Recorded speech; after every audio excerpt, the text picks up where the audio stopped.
Let me ask you, what's the difference between this, this,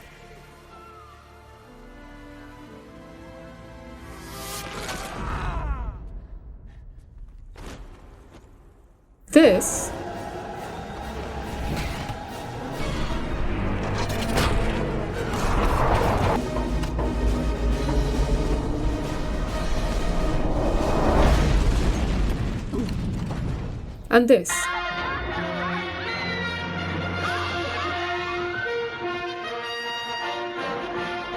Okay, kids, it's all right now. Hey, it's Superman. Well, we all know Superman is the most powerful being in the world, but he's also Super shit. Super shit? Come on, Lois. You know that one specifically irritating. a complete dork. I'd say it's been swell. Well, Nonetheless, a dog who saves lives. How he goes about this can tell you a lot about how each version understood his character. You only need to watch one scene from the 70s Superman to get the picture. Here you go, miss. Despite the technological limitations of the time, Richard Donner delivers on a visually appealing Superman. Mythic sincerity meets theatrical humor, placing us side by side with a Superman that is very human and down to earth, yet idealistic. The ultimate Boy Scout.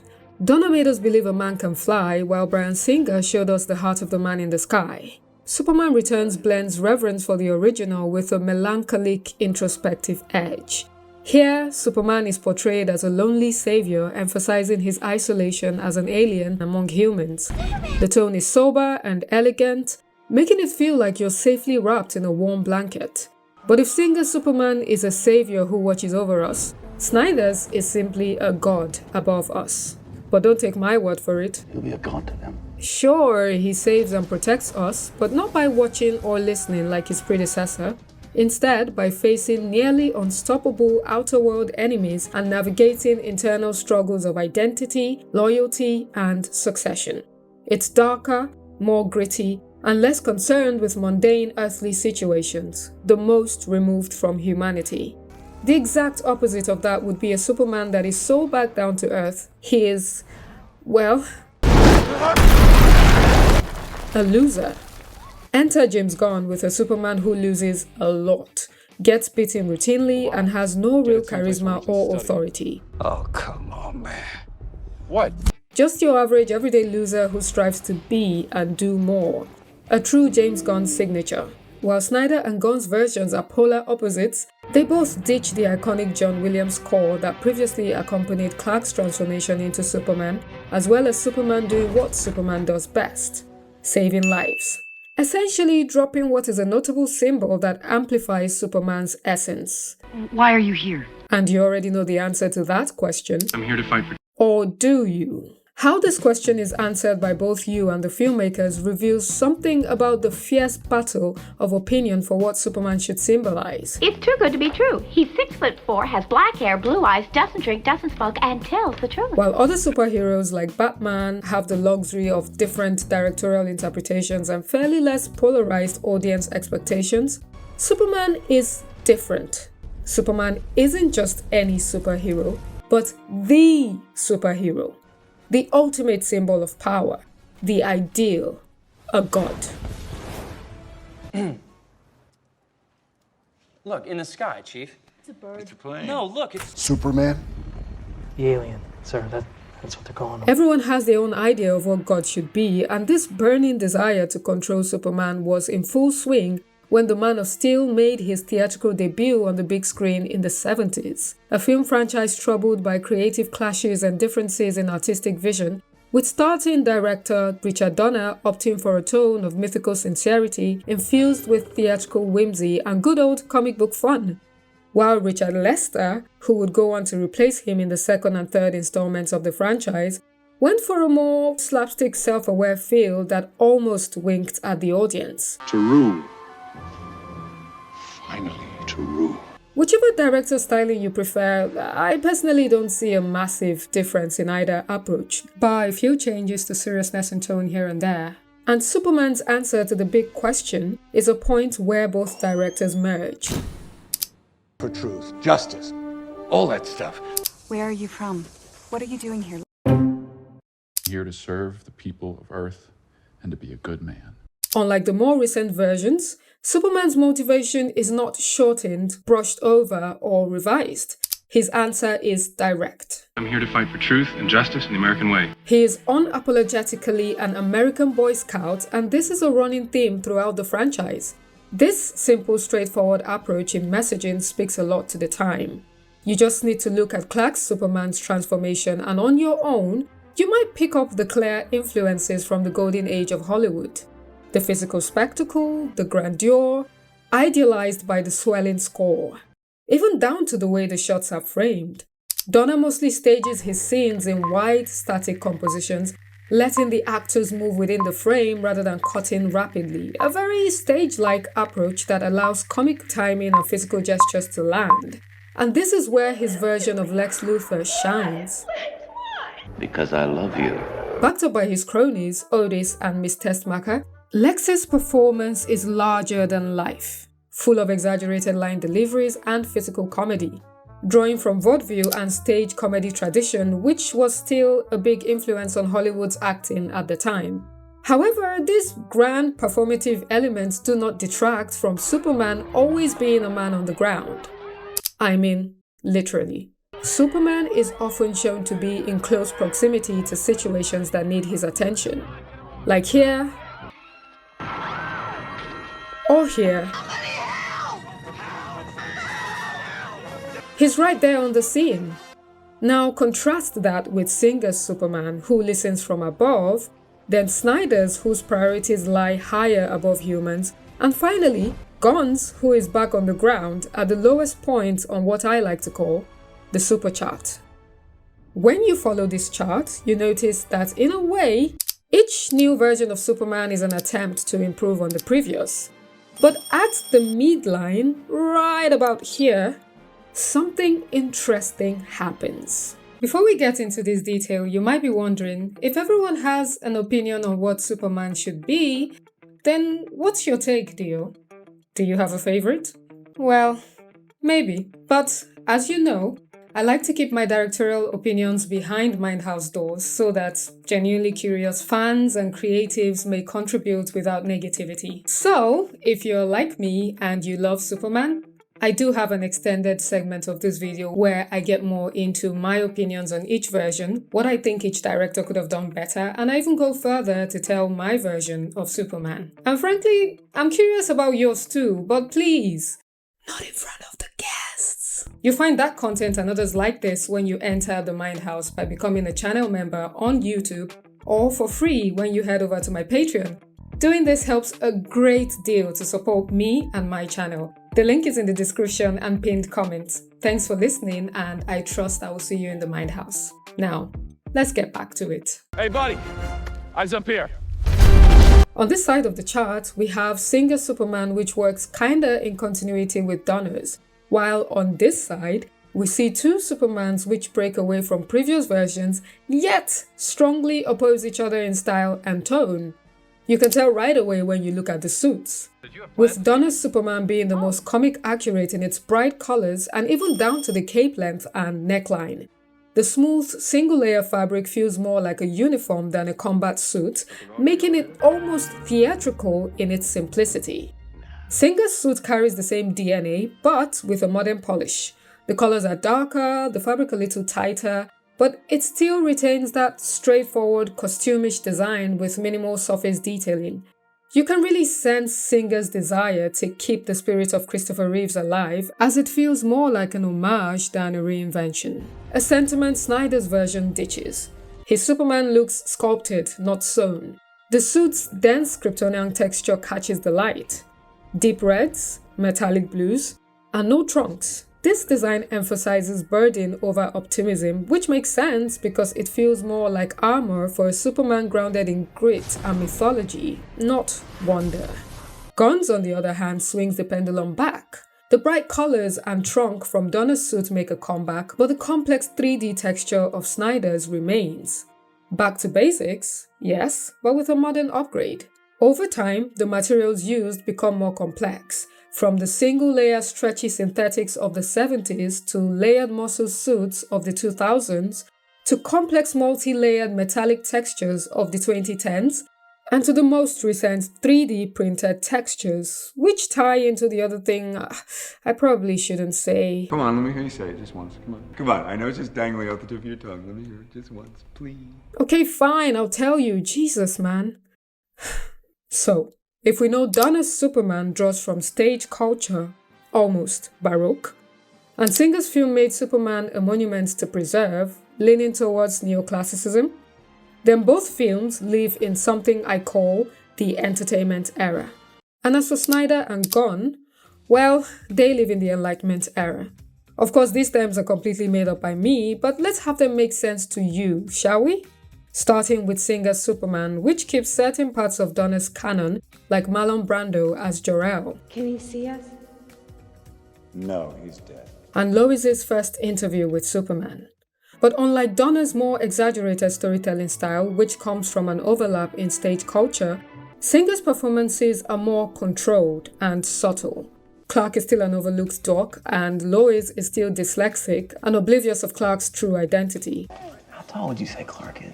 But it's toned down to follow a more natural rhythm, which is characteristic of modern film culture. Perhaps the most obvious example of this is Lex Luthor. The casting choice of Kevin Spacey alone tells you enough about what kind of Lex this is. While some parts of this Lex does borrow from the Gene Hackman version, the overall change in tone is drastic. What underscores Lex's scenes is no longer that fail music that could fit into an episode of Tom and Jerry, but a serious thematic score that highlights his menace. Tell me everything. And if we hone in on the score,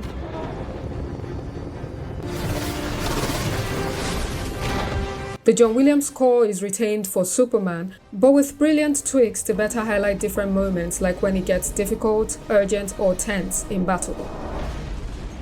Although I wouldn't say Superman does battle in this film at all. That is another thing it keeps from the original. Superman saves lives, and that's about it. Were you in love with him? But what I love most about this Superman is, it shows us almost side by side what Clark gives up. Even though you've been raised as a human being, you are not one of them. As a consequence of his duty to be a helper to humans as instructed by his father, showing us that Superman isn't God, but just a man who saves. Even though in that one scene Lex in his jealousy says, Gods are selfish beings who fly around in little red capes and don't share their power with mankind. A statement Zack Snyder took way too seriously and gave us Man of Steel. And so we found ourselves on the enlightenment side of the super chart. Like their suits, Donner's and Singer's Superman both belong to a time when film was purely about escapism, when stories didn't need to explain every detail or chase the audience's attention. There was a silent understanding that films were works of fiction, thus didn't need to fit perfectly in reality. Hence the entertainment era label. But with the rise of social media and decentralized access to entertainment and information came the Enlightenment era, a battle for audience attention. With audiences expecting clarity, logical consistency, and spectacle all at once. The Deus Ex Machinas and plot throwaways of the past are far less overlooked. While Singer's Superman is tighter knit than Donner's, its storytelling is subtle and slow. Despite being released at a time when the technological advancements that led to this shift in audience taste were still in the works, it suffered from not adjusting to the rising audience demand for fast-paced, kick-ass action. Specifically, its lack of an epic hero versus villain fight scene, a problem Man of Steel wastes no time solving. Within the opening 5 minutes, Snyder is quick to introduce high-octane action sequences and intense storytelling, ushered, of course, by loud, dramatic orchestral music. Pure cinematic spectacle. The pacing is quicker, the dialogue more complex, as if telling the audience, we know what you want and we're going to give it to you. You really see this push to impress in Krypton's complex alien architecture. Snyder introduces a mix of curves and sharp triangular patterns that emphasize the greatness of Krypton and give a feel of structure, sophistication, and it's not just in the buildings but also in the ranks. There are clear distinctions in Zod's costume, the Council's, and Jor-El's, aiming to define each Kryptonian by what they represent. All this is characteristic of a world that feels very deliberate and goes through great lengths to justify its existence. Snyder leaves no stones unturned, by fleshing out Zod's motivations and giving us a full scope of his character as a duty-bound military leader going off the deep end. Will sever the degenerative bloodlines that led us to this state. And providing additional context to Jor-El's rejection of Krypton's ideas, or giving Lois more to do by connecting her character to the central Kryptonian conflict.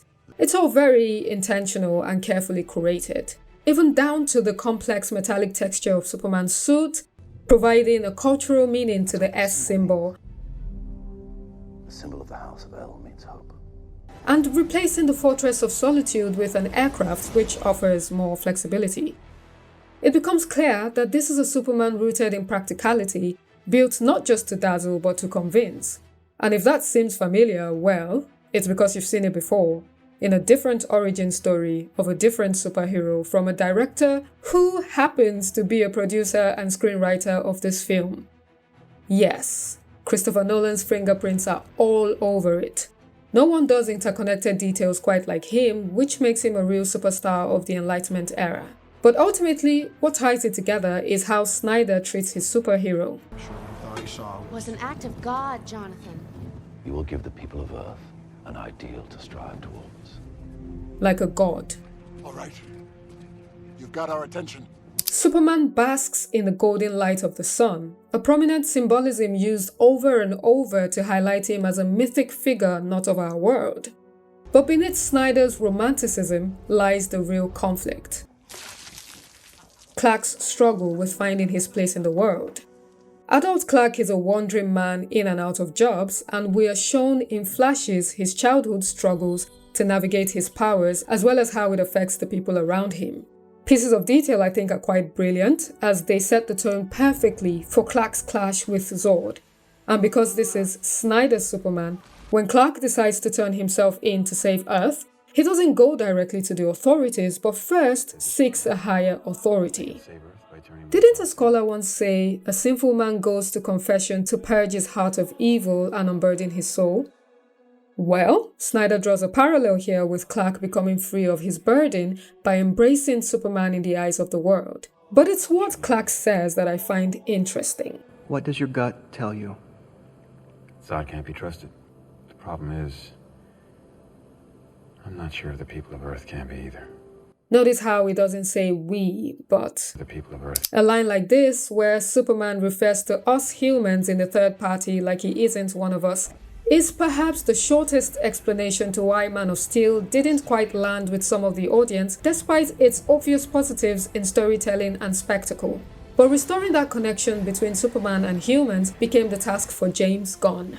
Because if everything must feel deliberate in Snyder's Superman, then Gunn's takes the Enlightenment era to its next point. Meta. I can't stand the metahumans, but he's so much worse. And no, I don't mean the pre-existence of metahumans in the film, but instead self-aware, as it relates with James Gunn's postmodernist-style Superman. Something reflected perfectly in his suit. While Gunn brings back the optimistic spirit of Donner's suit, he lives behind the substance, injecting an overload of details like seams and ridges, making Superman look more manufactured than mythic. Along with the rest of the Justice Gang, the costumes don't quite fit. They look loose and awkward, almost like bad cosplay. You can see it particularly around Superman's sleeves and neckline. The high collar is similar to Jim Lee's New 52 reboot of the DC universe, featuring a Superman in a new continuity where he was in DC's first hero. Kinda like what Gunn does in the film, in creating a universe where Superman isn't Earth's first sighting of a superpowered being, but just another addition to the meta-humans who have existed on Earth long before his arrival. By going out of his way to deconstruct details like this that make Superman special and minimize or remove familiar traits such as leadership and emotional stability, Where's the dog? that make Superman a figure to aspire to, it feels like Gunn isn't celebrating Superman but rather parodying him, which is a core trait of postmodernist art. Unlike his predecessors, James Gunn opts for plot lines that put Superman in a position of public scrutiny. Superman makes questionable decisions. People were going to die! Seeks external validation, and he is frequently spoken down to by other characters. You heard him! He took him! I mean, it seems to me that the only rabid animal around here is Superman. Come on, bro. Don't be such a wuss. It's not like Reeves' charm and charisma, I'm sorry. Only one ride to a customer. Rue's introspection, or Cavill's brooding. Rather than having Superman set a higher standard for humans to aspire to, James Gunn flips this ideal on its head, making a Superman who aspires to be taken seriously as a human. Quit messing around! I'm not messing around. I'm doing important stuff. And because where ignorance was once blissful entertainment, empowerment is now approved narrative, Is that necessary? both Snyder's and Gunn's worlds have a skeptical reception of Superman and a more hands-on approach. You see it in the way the government is written. While Donner's and Singer's Superman enjoyed a cooperative relationship with his government, Snyder's and Gunn's appear to distrust Superman and antagonize him. Interestingly, while Snyder's Superman fights Zod, it is humans like Lois and the US Army officials that give their lives to foil Zod's plot, highlighting the competence of humans so that Superman doesn't take everything on by himself. The handling of Lois also tells you a lot about the shift. In Donner's Superman, we start out with a Lois that is ignorant of Clark's true identity. While Donner opts for a gradual process of discovery, Snyder's Lois learns of Superman in less than 10 minutes of screen time and successfully digs around to find Clark, leaving no room for naivete. And James Gunn's version takes this a step further. He wears hypno glasses. They make his face look different in your brain when he wears them so that you don't know who he is. Yes, I know this. Look, we've always known that a pair of glasses and slight change in haircut is a goofy disguise, but we all just sort of go with it. But despite the inclusion of a more solid disguise that provides more than enough room to play with an ignorant Lois, Gunn's Lois is somehow fully informed of Clark's identity when we meet her, upholding that illusion of enlightenment. Although my classifications of these films isn't exact science, it's interesting to see how Superman has evolved from the simplicity of a man who saves lives in non-combat related circumstances to one who saves lives by impressive fighting or trying to be relatable. But that is being human. And that's my greatest strength. Regardless of what you want Superman to be, I don't believe the discourse should be, It is not enough that I succeed. Everyone else must fail. because when it comes down to it, the world needs Superman as much as he needs us. Is that it? No, but I'll be in the Mind House if you care to join me.